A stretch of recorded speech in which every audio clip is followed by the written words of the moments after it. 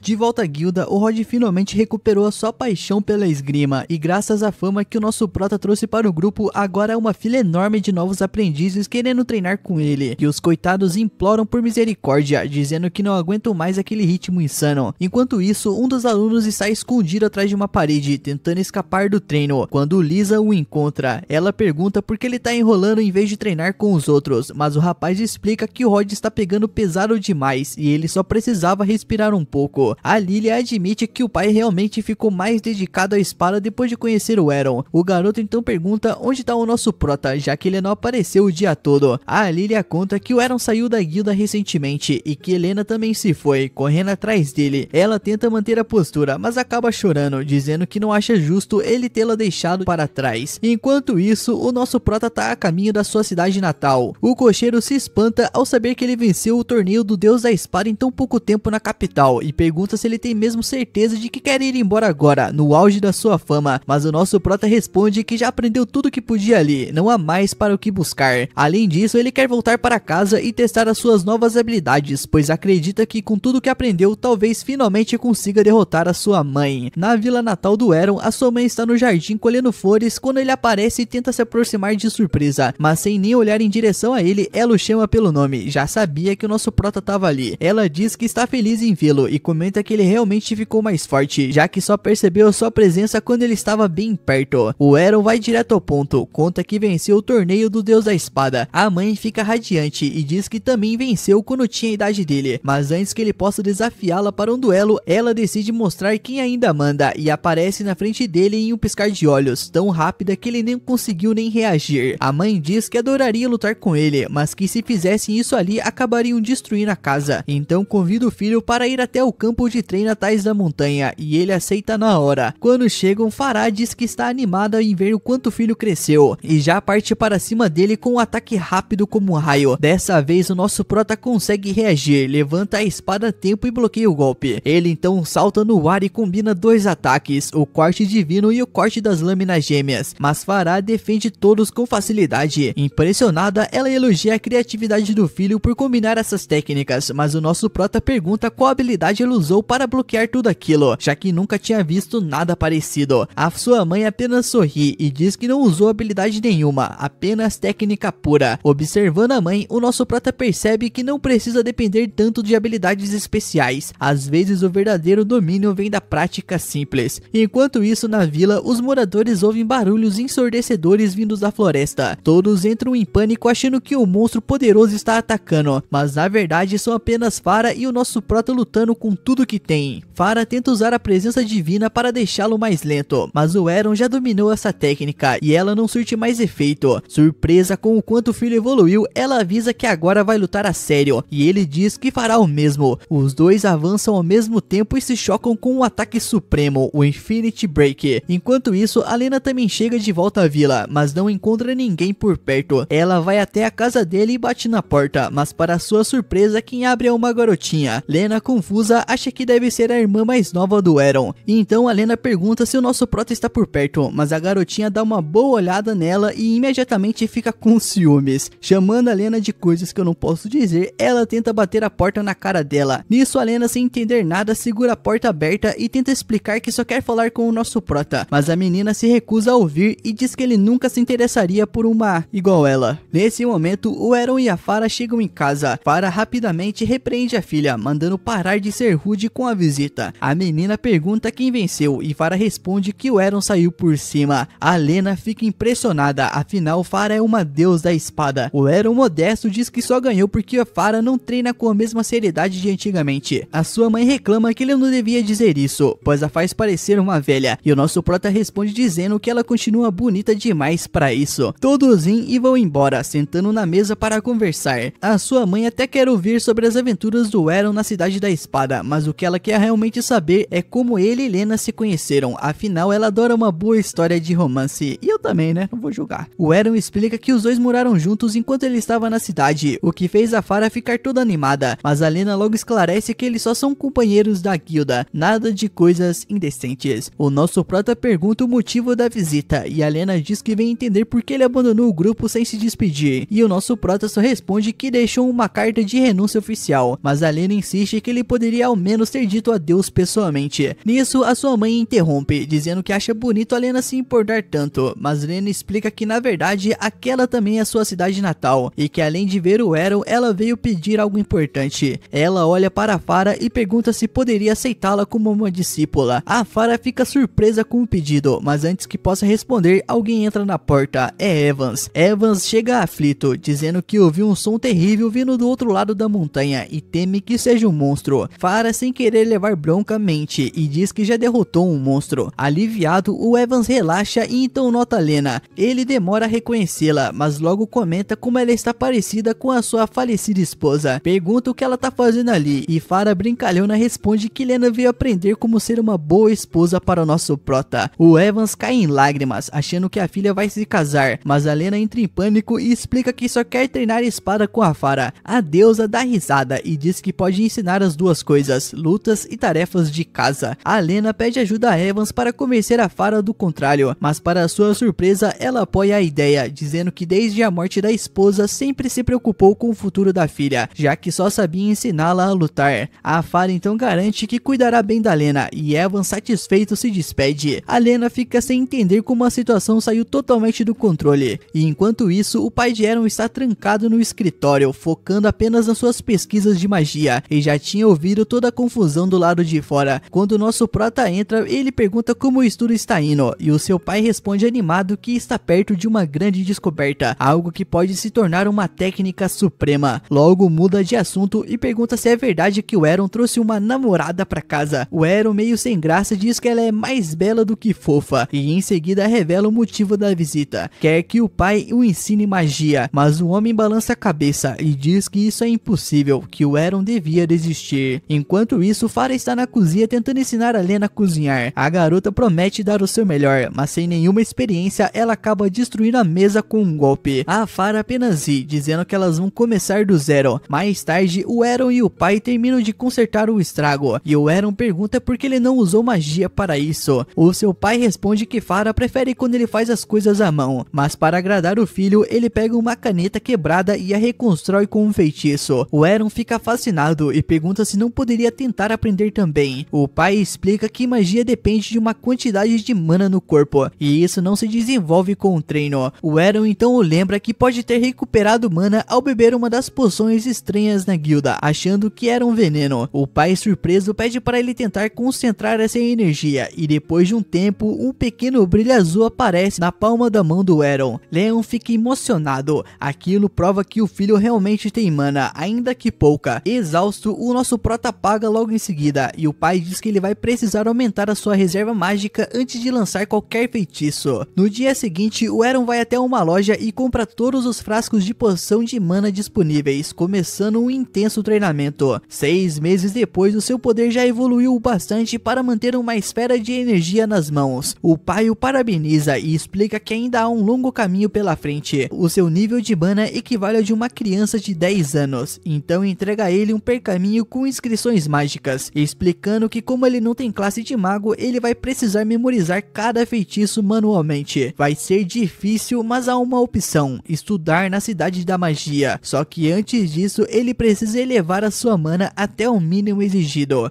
Reiner continua seu treinamento na casa do Eren, e no piscar de olhos 3 anos se passam. A futura sogra adora o chá que Reiner faz à mão, e até a Mera já parou de chamá-la de vaca gorda. Tá tudo indo muito bem, mas numa certa manhã a Mera vai até o quarto do nosso prota pra acordar ele, e volta chorando segurando uma carta. Quando Reiner pergunta o que aconteceu, a Mera entrega a carta para ela, e nela só tem uma frase, dizendo que o Eren foi pra cidade da magia. 3 anos se passaram e o cara continua o mesmo despreocupado de sempre. A Reiner fica tão triste quanto a família por ter sido deixada de repente, mas entende o Eren porque ele sempre foi assim. A Pharah, desconfiada de que a René vai atrás dele de novo, a impede e pede pra ela ficar com a família. A Reiner promete ficar e a Pharah fica aliviada. Ela comenta que seus 2 filhos mais velhos, Aya e Eren, sempre foram assim, somem do nada, e pergunta a quem eles puxaram. E nisso o leão aparece e fica bem claro que é o pai. De qualquer forma, a Pharah aceita tudo, contanto que a sua família esteja bem e segura. Enquanto isso, o Eren está de novo numa carroça a caminho de Alzel, a cidade da magia, e é sempre o mesmo cocheiro, mas dessa vez tem companhia, 2 garotas e um garoto chamado Kaido. O Eren já tá impaciente depois de horas sentado e pergunta quanto tempo falta para chegar em Alzel. O cocheiro diz que ainda faltam 2 dias e pergunta o motivo da viagem. O Kaido acha que o Eren quer se matricular no Instituto de Magia, mas estranha porque ele já parece velho demais para ser aluno do primeiro ano. As 2 garotas amigas do Kaido também vão entrar no instituto. A de cabelo azul, Kufa, acha que o Eren deve ter reprovado várias vezes nos testes de entrada e por isso tá nessa idade. A Kufa e o Kaido começam a discutir à toa e a amiga deles, Colette, a mais quietinha, tenta acalmar os dois, mas isso só piora as coisas e eles acabam descontando nela. O Eren percebe que os 3 estão indo para o instituto e pelo jeito acabaram de ganhar a bênção e a classe de magos. Quando a briga termina, o Kaido volta a conversar com o nosso prota e pergunta qual tipo de magia ele é melhor. Para contextualizar, tem magia vermelha, fogo, azul que é de gelo, verde que é de vento, amarela que é de terra, branca de luz e preta das trevas. O Kaido é do tipo fogo, mas o Eren, por não ter uma classe, treinou todos os elementos nesses 3 anos. Mesmo assim, ele acha que é fraco e diz para o Kaido que é sem classe e não tem especialidade. Kufa acha que ele tá zoando, mas quando o Eren mostra seu ID de classe, os 3 ficam boquiabertos. Acham que o cara é maluco, afinal, quem sem classe tenta entrar numa academia de magia? De repente, um rei troll aparece para atacar a carroça. Bem conveniente, não é mesmo? Perfeito pro nosso prota mostrar o serviço e salvar todo mundo. Mas antes que ele haja, outro monstro, dessa vez um rei orc, surge e lança o troll longe. Quando o orc se prepara para atacar, o Kaido sai corajosamente e lança uma bola de fogo, que não causa nenhum arranhão. E os 3 percebem que estão ferrados. E então do nada, os 100 classe ativam um feitiço absurdamente poderoso chamado Explosão e transforma o rei orc em cinzas em segundos. Colette explica que esse feitiço é magia vermelha de nível supremo, só os arquimagos conseguem usar. Então ninguém entende como Eren, um 100 classe, conseguiu fazer aquilo com tanta facilidade. O Kaido então conclui que ele deve ter mentido e que na verdade é um professor disfarçado. Ele até se ajoelha pedindo desculpas. O Eren tenta explicar o mal entendido mostrando de novo seu ID, mas o trio acha que é um documento falso e que ele é um tipo de agente secreto escondendo o verdadeiro poder. Eren, cansado de discutir, só aceita a confusão e segue em frente. Logo depois, eles chegam à cidade da magia e sem nem se despedir, o Eren simplesmente sai andando, mas o Kaido, igual um cachorrinho domesticado, começa a segui-lo, deixando as amigas morrendo de vergonha. As garotas desconfiam que o nosso prota usou algum feitiço de encantamento no pobre Kaido e decidem ficar de olho nele para garantir que o cara não faça nada suspeito. O Eren ouve tudo que as garotas dizem, mas nem se dá o trabalho de explicar o mal entendido, afinal isso iria contra o jeitão despreocupado dele. No caminho até a academia, o Eren descobre com Kaido que o local é dividido em escolas conforme o tipo de magia. Por exemplo, a Colette é da magia verde, então ela vai para a escola de magia verde, enquanto o Kufa é da magia azul, então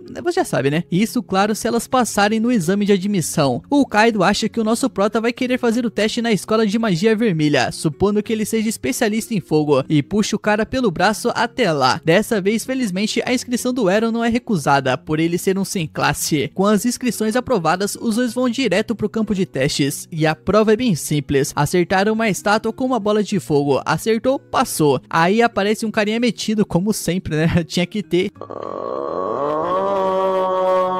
se gabando de como ele é talentoso para a idade dele, dizendo que já é um mago de classe avançada. Ele lança um feitiço chamado Erupção e dá uma marquinha na estátua, esperando ser aplaudido. Mas o Kaido, em vez de elogiar, já manda que o nosso prota é muito melhor que ele. E claro, o destino do roteiro faz com que o próximo a se apresentar seja justamente o Eren. Ele dá tudo de si, lança o mesmo feitiço de Erupção e, diferente do garoto metido, derrete a estátua inteira. Todo mundo fica de boca aberta. O garoto não acredita no que vê e acusa o Eren de trapacear, dizendo que o feitiço não é forte o bastante para derreter uma estátua, já que ela é feita de Mithril. O Eren concorda e explica que modificou o feitiço condensando um poder num único ponto, o que aumentou a força em 100 vezes. E o Kaido, maravilhado, decide que quer ser discípulo dele, mas o nosso prota o ignora completamente e vai embora, querendo testar suas habilidades em outras escolas. Na escola de magia azul, ele chega bem na hora em que Kufa termina sua prova, acertando a estátua com uma simples bola de água. Quando chega a vez do Eren, ele usa uma lâmina de gelo e destrói a estátua de Mithril em 1000 pedaços. Todo mundo fica chocado, mas ele, impassível, só pensa que tanto faz e segue pra próxima. Na escola de magia verde, ele encontra a Colette tremendo num canto, prestes a desistir. Ela conta que ficou tão nervosa que nem conseguiu terminar o cadastro. O Eren, que nunca sentiu nervosismo na vida, pergunta como é a sensação e, sem perceber, acaba ajudando ela a se acalmar com algumas palavras de encorajamento. Depois disso, os dois vão pro teste, que consiste em fazer moinhos girarem usando magia de vento. O Eren, claro, acaba destruindo o moinho com um tornado absurdo, e Colette, inspirada pelas palavras dele, consegue se concentrar e passa também. Enquanto isso, o nosso prota continua sua maratona mágica, passa com facilidade nas escolas de magia amarela e branca. Só falta a escola de magia negra, que pra variar parece um prédio abandonado e meio assustador. Indo até a recepção, o nosso prota dá de cara com uma mulher procurando seu bichinho de estimação, o Go-Wei. Ele ouve um barulho dentro de uma caixa e avisa ela. O bichinho tá lá dentro, e para completar, ela explica que o tal Go-Wei é uma quimera criada por ela mesma. O Eren fica arrepiado, mas ele tenta disfarçar. Aí do nada aparece um esqueleto na frente dele dizendo bem-vindo à escola de magia negra, e o Eren corta a cabeça do bicho na hora. Só que o esqueleto não morre e ainda o chama de mal educado por atacar sem avisar. Aí revela que é na verdade uma funcionária da escola chamada Latália. Quando o Eren pergunta sobre o teste de admissão, ela explica que qualquer aluno pode entrar sem prova nenhuma, ou seja, ele passa automaticamente. Pouco tempo depois, o trio aparece e insiste para ele escolher a escola deles, já que normalmente cada aluno só pode entrar em uma, mas o Eren, sendo o Eren, decide ir além da lógica. Ele vai frequentar todas as 6 escolas de magia do instituto. O Eren depois se encontra com a galera e avisa que terminou todas as provas, mas todo mundo fica chocado quando descobre que ele tem carteirinhas das 6 escolas de magia. Você é o bichão mesmo, hein, doido? O Kaido nem fazia ideia que dava para ser aceito em mais de um instituto ao mesmo tempo. Além disso, ele preencheu toda a papelada certinho, e como não existe nenhuma regra dizendo que ele não pode estudar em várias, ele acha que não vai ter dor de cabeça com isso. Só que quando ele vai olhar os horários das aulas, ele percebe que aí sim tem um problema, tudo bate no mesmo horário e não tem como se dividir em 2. A galera diz que é exatamente por isso que não dá para frequentar vários institutos ao mesmo tempo, mas o nosso prota é esperto do jeito que é, olha melhor as letrinhas pequenas e descobre que a presença só vale 20% da nota, então se ele mandar bem nas provas pode simplesmente faltar tudo sem se preocupar. Parece um plano legal na teoria, mas o pessoal avisa que isso não rola, porque nenhum livro da biblioteca tá atualizado, ou seja, se ele quiser passar nas provas vai ter que ouvir o que os professores falam em sala de aula, mas já que ele só precisa das anotações do que os instrutores falarem, ele pergunta pros outros se eles topam anotar e passar pra ele depois. Todo mundo diz que sim, e o Eren fica aliviado porque não precisa mais se preocupar com as aulas de fogo, vento e água. O Instituto Negro não dá problema, porque segundo a Latália, eles nem têm aula por lá. O branco e o amarelo, por outro lado, são outra história. Porém, se forem só esses dois, talvez ele consiga ficar revisando entre eles para pegar o máximo de informações antes da prova. Só que como hoje é o primeiro dia, o Kaido chama o Eren para ir com ele até o Instituto Vermelho, e todo mundo segue pra aula. Quando chegam no auditório do Instituto Vermelho, o Eren e o Kaido vão direto pro fundo da sala de aula para se sentar, mas no caminho são vistos por aquele garotinho arrombado lá do exame de entrada. O nome dele é Royce e ele reconhece o Eren na hora. Aí o cara já manda, né, que o nosso prota só pode ter tido sorte, porque não tem como um conjurador fraco superar um mago avançado como ele. O nosso prota olha pra esse cara meio perdido e diz que não é conjurador. O Royce fica chocado, mas então imagina que isso quer dizer que o nosso prota é um mago de classe avançada também, o que explicaria ele usar uma magia tão forte. Só que o Eren diz que também não é mago. A essa altura, o Royce acha que o nosso prota só tá zoando com a cara dele. Tá brincando comigo? Pegadinho? Não, tô brincando, falando sério. E quando o professor finalmente chega pra começar a aula, o Royce já pergunta de cara se ele pode confirmar qual é a classe do Eren. O professor dá uma olhada na lista da turma e depois de achar os dados, ele informa a Royce que o Eren é um sem classe. E o próprio Eren confirma. O Royce fica sem chão, porque não acredita que o cara que deixou ele no chinelo no exame de entrada não tenha nem classe definida. Nisso a aula vai começar, então o professor pede pra todo mundo se sentar e abrir o livro, porque hoje eles vão estudar as minúcias do Magiscript. O Kaido tá sofrendo pra acompanhar aqueles Magiscript super complicados que o professor escreve na lousa, mas pro nosso prota que aprendeu tudo isso com o pai, a matéria tá de boa. Só que ele fica se perguntando por que o professor tá dando essa aula, já que ele achava que quem tem classe mágica já recebe automaticamente todas essas informações de Magiscript no cérebro, como se tivesse lido os pensamentos do Eren. O professor explica pra turma que apesar de muitos conseguirem lançar magia só com as habilidades, entender a base do Magiscript por trás do feitiço é importante para melhorar a eficácia da magia, e se você for bem experiente, ainda dá para mexer nos parâmetros do feitiço para conseguir outros efeitos. E na hora que o Eren ouve isso, ele percebe que é exatamente o que ele fez no exame, mas não fazia ideia de que era algo tão avançado. Depois da primeira aula, o Eren passa metade do dia testando as aulas dos outros institutos, mas nenhuma chama muito a sua atenção. Só que a lição do Instituto Verde é sobre magia de voo, e isso finalmente empolga o nosso prota, porque ele nunca tentou voar antes. Quando a aula começa, o instrutor manda todo mundo se espalhar e imaginar que estão subindo numa corrente de ar para decolar. Com isso, quem já tem habilidade de voo deixa o feitiço fazer quase tudo sozinho, mas no caso do nosso prota, ele tem que fazer tudo manualmente, então aquele conselho não serve para ele. Ele olha para Kate, que não parece ter dificuldade nenhuma em conseguir seguir as instruções e levantar voo, só que equilibrar no ar é algo complicado, então ela logo cai, mas garante que vai pegar o jeito. Já o nosso prota ainda precisa descobrir como levantar do chão, e como todo mundo tá imaginando uma corrente de ar, ele se pergunta se não pode simplesmente criar esse efeito lançando um tornado com os próprios pés. Ele decide testar, só que no segundo seguinte ele é lançado centenas de metros para cima e despenca com tudo no chão. A Kate corre para ver se ele tá bem. Aí novamente aparece um aluno todo exibido para mostrar como ele manda bem no voo, e os dois ficam impressionados com as habilidades do garoto. Ele começa a se gabar que treina voo desde que virou um conjurador e que nunca perdeu numa corrida. O Eren pergunta o que ele quer dizer com corrida, explica que é uma competição em que os participantes têm que voar por um percurso. O Eren acha isso divertido e diz que vai participar na próxima, mas o garoto fala que ele não pode entrar sem saber voar ainda. O Eren responde que vai treinar até aprender. Só que o garoto fala que ele não vai ter tempo para isso, a corrida é em 2 meses. Aprender a flutuar é fácil, mas dominar voo leva uns 6 meses de treino. Ele não tá tentando provocar, só realmente acha impossível que o Eren aprenda a voar tão rápido, então recomenda que ele tente isso no ano que vem. Algumas semanas depois, Collet, Kufa e Kaido voltam para a escola à noite, e o Kaido quer saber por que chamaram ele para lá. A Collet diz que esqueceu algo na escola e precisava buscar, mas aí ficou com medo de ir sozinha. O Kaido entende, mas não vê porque ela precisava dele, já que tinha a Kufa junto. Os dois começam a brigar e a Collet tenta acalmar eles, mas aí do nada eles apontam para a janela atrás dela, apavorados porque tem algo vindo na direção deles. Antes que a Collet consiga reagir, a figura abre a janela e tampa a boca dela. Quando o sujeito tira o capuz, eles percebem que é o nosso prota. Eles perguntam o que ele tá fazendo ali tão tarde, e o Eren explica que vem vindo todas as noites nas últimas semanas para treinar voo por causa da corrida. Todos ficam impressionados com a determinação dele, mas o Kaido pergunta se ele tem certeza de que deve treinar tanto, já que deve ser exausto. O Eren agradece a preocupação, mas garante que sempre dorme o suficiente. Aliás, antes deles chegarem, ele estava tirando um cochilo lá fora.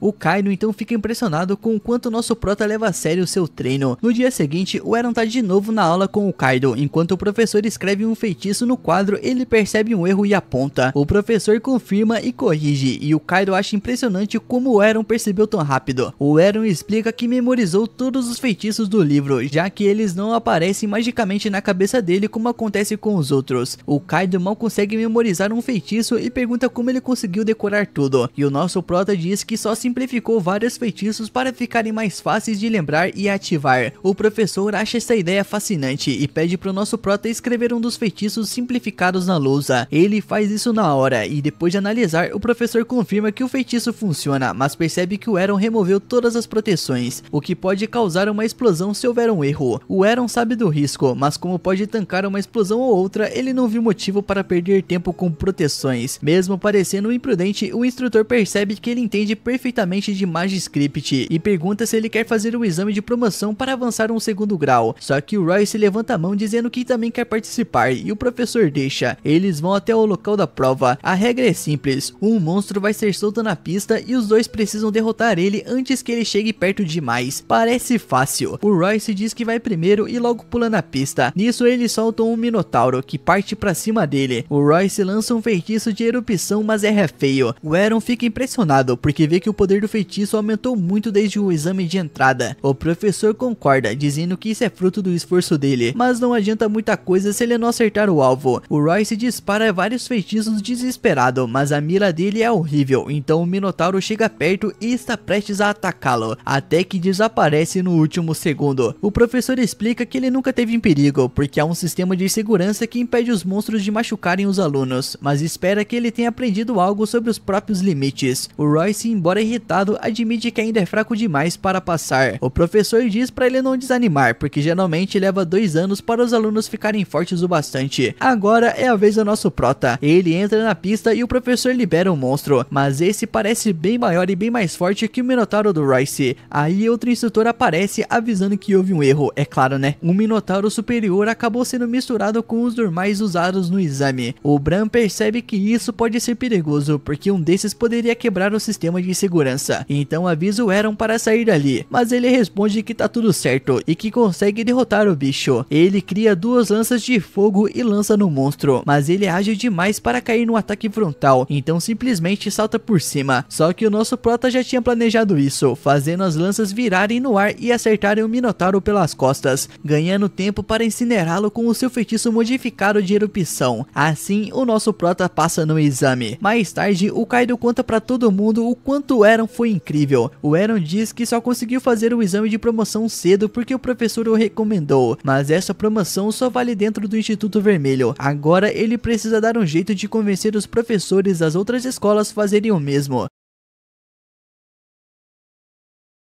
Na manhã seguinte, o Eren não perde tempo, ele corre atrás da professora da classe azul e pede para fazer o exame de promoção e subir de série, mas a professora não bota muita fé nas habilidades dele e diz que esses exames só acontecem uma vez por ano e quando acontecer, ele pode se inscrever e se testar. O Eren, porém, não deixa ela escapar tão fácil e diz que sabe sobre o sistema de recomendação da professora e que se ela recomendar, ele pode fazer o exame agora mesmo. A professora azul admite que essa regra existe, mas que só usam para alunos excepcionais, tipo 1 em 1 milhão. Então Eren fala para ela ver a magia dele e decidir por si mesma. A professora dá um suspiro, vira de costas e diz que se ele começar a frequentar as aulas de verdade, ela vai dar uma olhada na magia dele e avaliar se ele merece a promoção. O Eren então faz uma careta e fala que assistir aquelas aulas idiotas é a pior coisa que ele poderia fazer agora. E isso deixa a professora furiosa e ela começa a gritar, perguntando se ele acha que a aula dela é inútil. Ele responde que até pode ser útil para quem tá aprendendo magia básica, mas para ele é tudo chato e repetitivo. O rosto da professora azul fica vermelho de raiva e ainda mais irritada, ela diz que é ela quem decide se a magia dele é básica ou não. A instrutora leva o Eren até uma arena enquanto o Kufa observa lá de cima, se perguntando por que ele irritaria a professora da escola azul, que tá a um passo de virar uma arquimaga, um nível supremo para qualquer mago. A Hangon explica que as regras são simples, ataques físicos são proibidos e se ele vencer o duelo, ela deixa ele fazer o exame de promoção. O Eren então só concorda, dizendo que acha que tem boas chances de ganhar, e isso deixa a instrutora ainda mais irritada, sem acreditar que alguém pode ser tão confiante enfrentando alguém quase de um nível de arquimago. Assim que o duelo começa, ela usa uma magia assustadora de tempestade de gelo, criando um vórtice congelante ao redor do nosso prota. O vento é tão gelado que até Kufa lá de cima mal consegue respirar sem se engasgar. Lá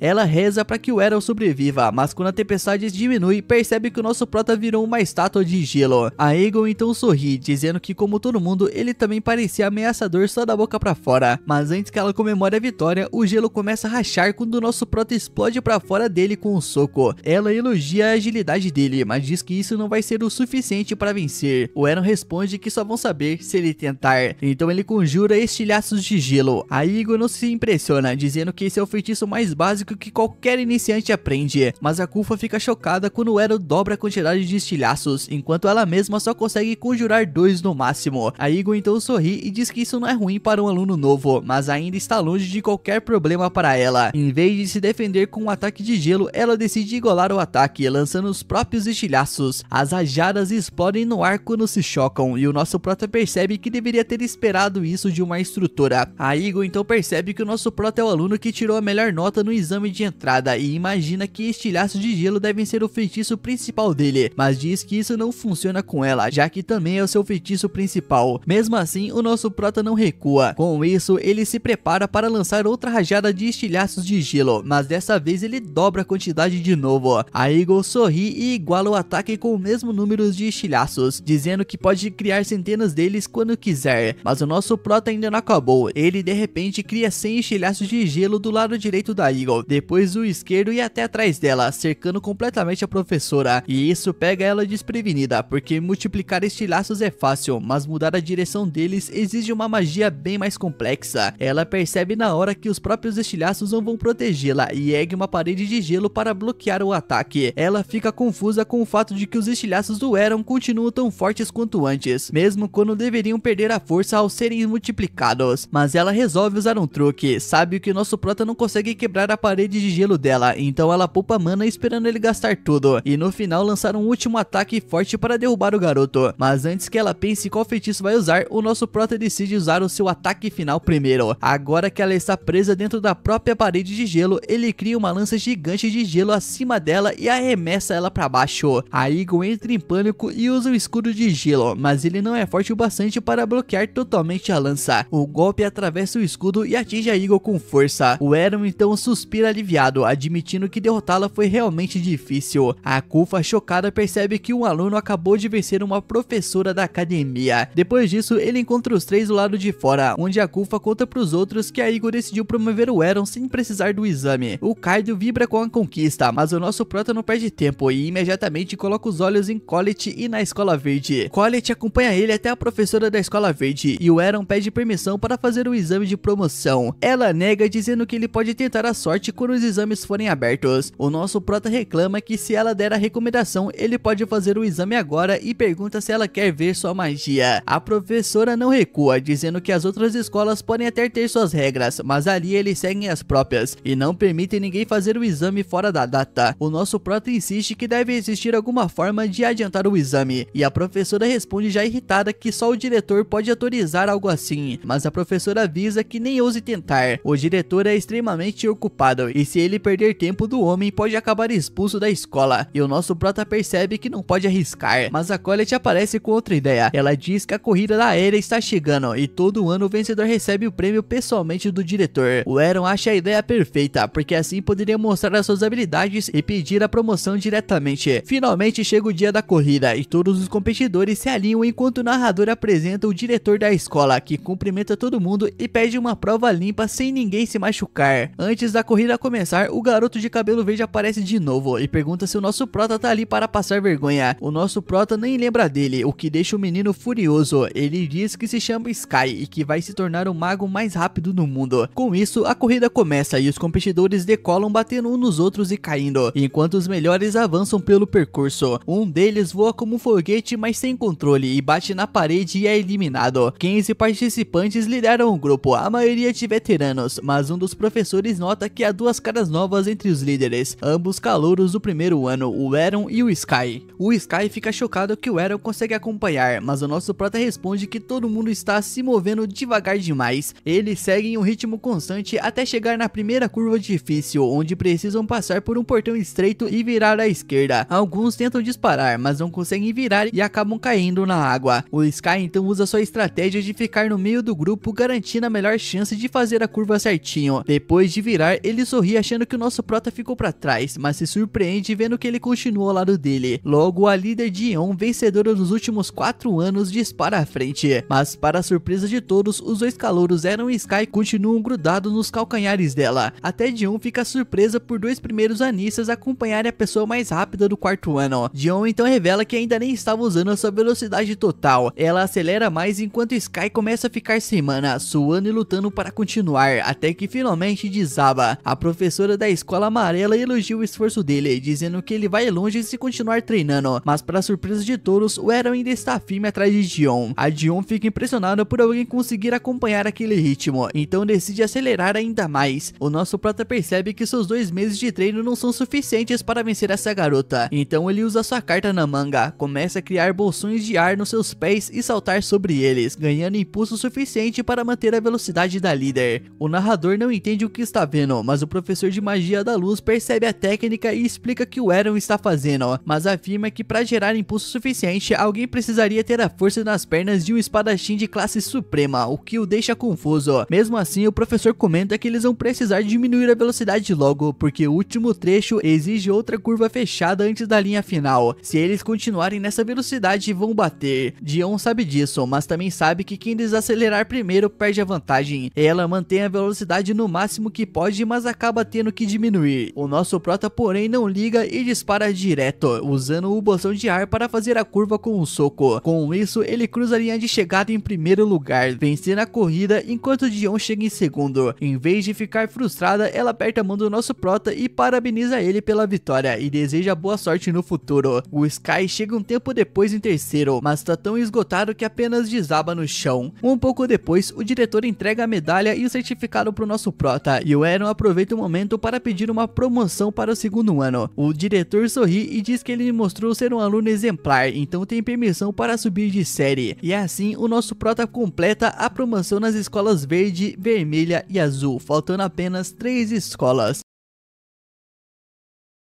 Depois de garantir as promoções nas escolas verde, vermelho e azul, o nosso prota já mira na escola da terra como o seu próximo passo. Ele entra no departamento e vai direto para a recepção perguntando sem rodeios qual é o jeito mais rápido de conseguir uma promoção. A recepcionista pensa por um momento antes de responder que participar da assembleia anual e mostrar as suas habilidades seria o primeiro passo. Os olhos do Aaron já brilham na hora e ele pede para ela inscrevê-lo, mas ela avisa que infelizmente essa chance já passou e as inscrições acabaram. O Aaron não acredita no que houve e começa a fazer um monte de perguntas, tentando achar alguma brecha. Ele continua insistindo, até que a recepcionista manda ele cair fora, dizendo que realmente não tem como colocá-lo nessa assembleia. E nesse momento, um professor alto aparece atrás dele e pergunta por que ele quer tanto participar da assembleia. O Aaron responde que é para conseguir a promoção, o que faz o professor rir. Ele diz que o Aaron pode participar sim se virar o seu assistente de pesquisa. O Aaron fica confuso e pede mais explicações. Então a recepcionista revela que aquele homem era o professor Reg, o melhor de todos no controle de golems, e que ele adora fazer demonstrações na assembleia. Mas diferente dos outros professores, o Reg gosta de colocar os seus golems para batalhar. O Aaron não vê problema nisso, até que ela completa dizendo que os inimigos dos golems não são outros golems, e sim os próprios alunos que aceitam virar assistentes de pesquisa. E é aí que o Aaron percebe que caiu direitinho numa armadilha e virou bala de canhão.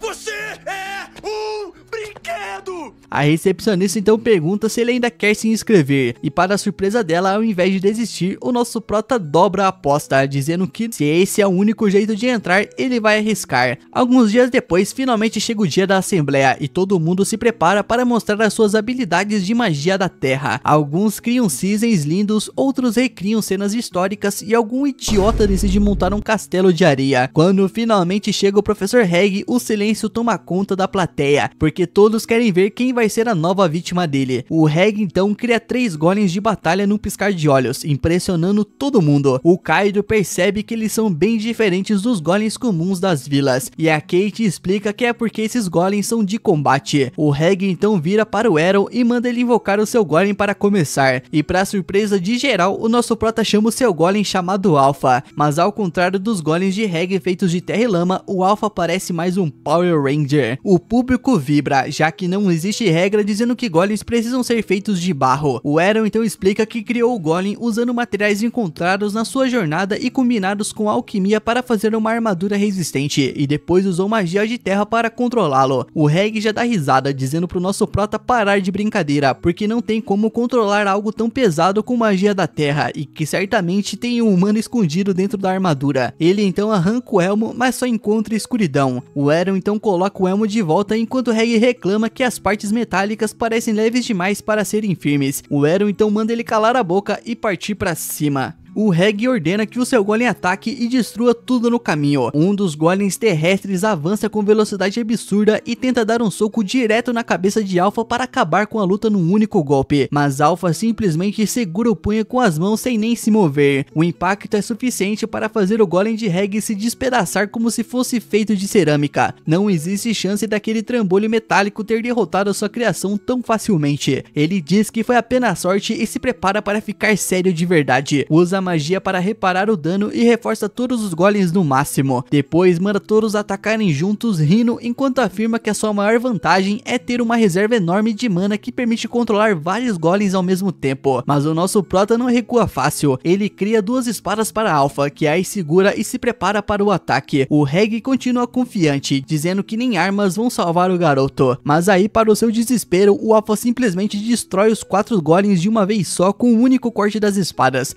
Brutal, não sobrou nada pro Betinha. O nosso prota então ajuda o Reg a se levantar e pergunta se ele agora está qualificado para uma promoção, mas o Reg diz que assistentes não podem fazer exames de promoção. O Eren já estava pronto para enfiar porrada no cara quando o Reg acrescenta que se ele entrar para o laboratório de golems, ele vai pessoalmente falar com o diretor para deixá-lo pular um ano. O Eren não fica muito empolgado, mas aceita, já que é a única forma de avançar. O próximo item da agenda é passar na prova de promoção da Escola de Magia da Luz. Por sorte, ele consegue ir direto para o exame e encontra uma professora fofa que é legalmente cega, mas consegue enxergar a mana das criaturas vivas ao redor. Ela fica surpresa ao ver que o Eren tem uma reserva infinita de mana, e não só isso, ela fica chocada ao notar diferentes afinidades mágicas dentro dele, algo que deveria ser impossível, mas que ele de alguma forma mantém em equilíbrio. Ela deixa isso de lado por enquanto e o leva para o local do exame, que fica nos arredores da escola. Ela comenta que precisam descer até o calabouço para fazer a prova, e durante a descida avisa para ele tomar cuidado, já que aquilo era um local de enterro e monstros mortos-vivos podiam aparecer de qualquer lugar. O Eren então ativa sua magia de luz para iluminar o caminho, e a professora alerta para ele tomar cuidado, pois os mortos-vivos correm direto para apagar qualquer magia da luz. Ele diz para ela não se preocupar, e assim que os esqueletos aparecem, ele simplesmente usa seu feitiço de raio sagrado para pulverizar tudo. Um após o outro, ele vai destruindo todos sem errar. A professora fica surpresa com a força dos feitiços e pede para que ele economize mana ou ficará sem energia antes de sair dali. O Eren diz para ela relaxar, calma lá minha filha, que ele só usou 1% da sua mana, e pergunta quando vão chegar à arena do exame. A mulher então suspira e revela que a prova era derrotar os monstros no caminho, mas ele já passou. O Eren acha a prova fácil demais, mas não reclama. Eles começam a subir de volta quando de repente o Eren sente algo e lança sua magia de luz atrás dele, revelando um morto-vivo claramente mais forte, usando roupas até que melhores. A professora fica surpresa, dizendo que apenas esqueletos avançados conseguem esconder a própria aura. O esqueleto estava prestes a fazer um discurso de vilão, mas o nosso prota não tem paciência e começa a spamar raio sagrado nele. O monstro reclama, dizendo que feitiços fracos não funcionariam nele. O nosso prota então concorda e usa um feitiço avançado chamado Cruz Sagrada, destruindo o inimigo completamente com um único golpe. No caminho de volta, a professora explica que ele era um esqueleto de classe avançada, mas o nosso prota comenta que ele não era muito diferente diferente dos outros, apenas sabia falar. Ela suspira e diz que ele passou no exame e será promovido. Com isso, o nosso prota segue para a última escola, a Escola da Magia das Trevas, onde descobre que eles nem têm exame de promoção. Ela explica que antes eles tinham um exame também, mas como quase não aparecem alunos novos, o sistema desmoronou. O nosso prota suspira meio frustrado, até notar um portão de madeira pesado e cheio de inscrições mágicas. Ele pergunta o que é aquilo, e Lado explica que ao contrário das outras magias, a magia das trevas consome a força vital das pessoas, então os feitiços mais fortes são testados dentro daquela sala para ninguém sair machucado. E isso anima o nosso prota, que pega um dos grimônios mais antigos da biblioteca e entra na sala para testar um dos feitiços. O livro não tem nome, nem autor, e quando ele abre, uma onda pesada de mana sai disparada e desaparece. O Eron percebe que algo forte e sinistro escapou dali, e estava certo, um demônio surge flutuando. O demônio diz que ficou preso naquele livro por uma eternidade e que finalmente foi libertado pelo Eron, e então pretende agradecer fazendo dele a sua primeira vítima. O Eron bloqueia o ataque com a sua varinha e diz que escapar dali não seria tão fácil assim. Ele tenta acertar o demônio com uma bola de fogo, mas nada acontece. O demônio ri e aponta para um círculo mágico que criou, colocando o Eron dentro de uma barreira anti-magia. Ele ri dizendo que agora o Eron não pode fazer nada, mas o garoto decide simplesmente partir para a agressão física. O demônio ri afirmando que magos são péssimos lutadores corpo a corpo, mas antes que perceba, o nosso prota simplesmente arranca a cabeça dele com a varinha. No começo, o demônio zomba, dizendo que tem mana ilimitada, mas logo começa a ficar sem energia, encolhendo cada vez mais enquanto Eron continua o massacre. Por fim, ele fica do tamanho de um rato e implora para o nosso prota parar antes que ele desapareça. O nosso prota até que para, mas usa um selo de servidão para transformar o demônio em seu escravo. O demônio odeia isso e sempre que reclama, leva uma queimadura no selo. Lada entra na sala depois de ouvir a gritaria e fica chocada ao ver que o nosso prota capturou um demônio. Ele batiza o coitado de Mad e o mostra para o seu grupo de amigos. 6 meses depois, o grande festival chega e o Kaido pergunta se o Eron vai participar da batalha das 6 escolas. Eles começam a discutir sobre qual magia o nosso prota deveria representar, enquanto ele pergunta se não pode simplesmente usar todas. Mad explica que a competição é uma escola contra outra, então ele precisa escolher um único tipo de magia. E nisso, o nosso prota decide conversar com cada diretor antes de escolher qual vai usar nessa competição. E esse, meu mano, foi o resumo desse episódio. Eu espero que você tenha gostado, e se você chegou até aqui, comenta a palavra aí escola pra eu saber que você é brabo e ganha um coração aí nos comentários. Tamo junto e lembre-se, meu mano, hype o vídeo aí, pô, hype o vídeo. Tamo junto e lembre-se, o Andrezinho Nimes ama você.